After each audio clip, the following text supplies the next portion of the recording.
Packing cubes are dead to me.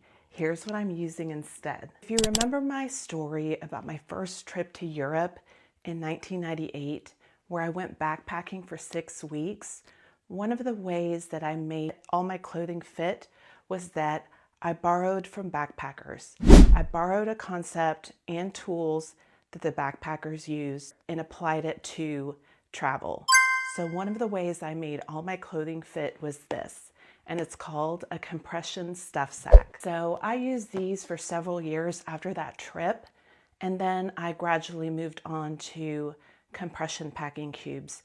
And what I realized over my last few trips was that I felt like I wasn't using my suitcase space smartly enough.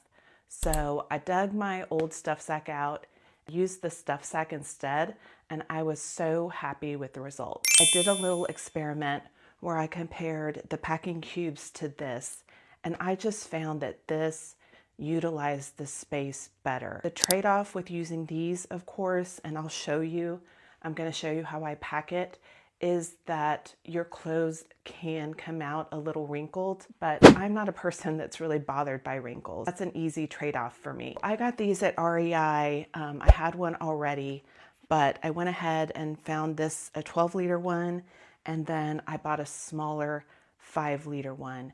And that's what I've used on my past 2 trips. And y'all, I don't think I'm going back to packing cubes. One of the reasons I'm using a compression sack, and I don't really hear people address this, and that's that as a mid-sized woman, I'm a size 12, I'm about 5'8", my clothes are simply bigger. They take up more room. And I wear a size 10 shoe, and my ankle boots take up one half of my suitcase.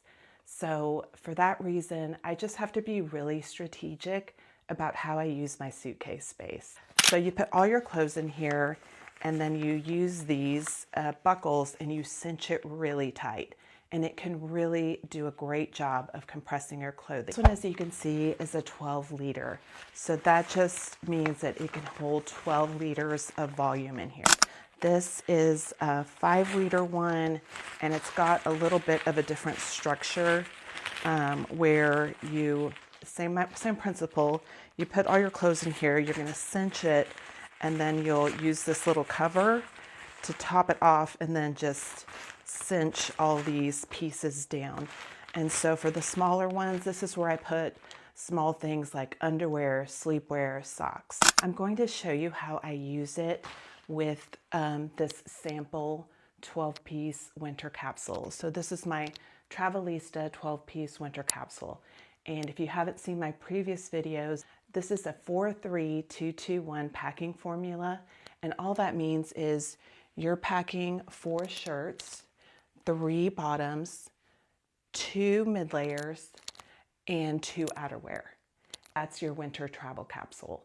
And remember, with a travel capsule, you're mixing and matching all these items of clothing and re-wearing them during your trip. Travel capsule, one of the guidelines is that you're not packing one-off pieces.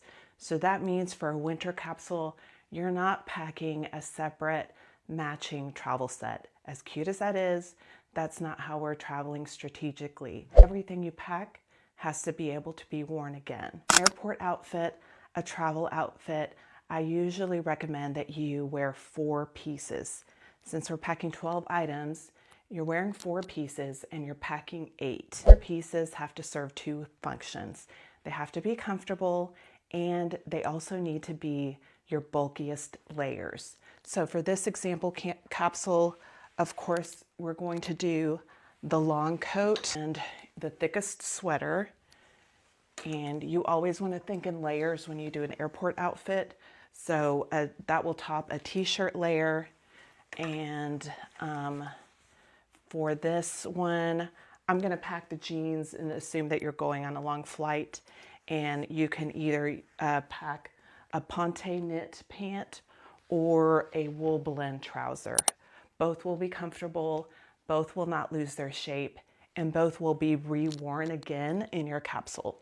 And then, of course, if you wanted to add a scarf or any other accessory, you could do that as well. Let's use our compression stuff sacks and let's get packed. So we're going to get started by loading in all the bulkiest items first. We're loading in the jeans, another pair of pants, the dress, a sweater, and some accessories. All you're doing is stuffing the items in. Of course, if you can keep things as flat as possible, that helps so that you're not locking in the wrinkles. And then you're simply cinching it closed and pulling it tight. And you're just going to keep cinching as much as you can and try and press out the air. And sometimes I give it a little bit of a pound and then set it in place. This larger 15-liter stuff sack is really what I use for the bulkier items in my travel capsule.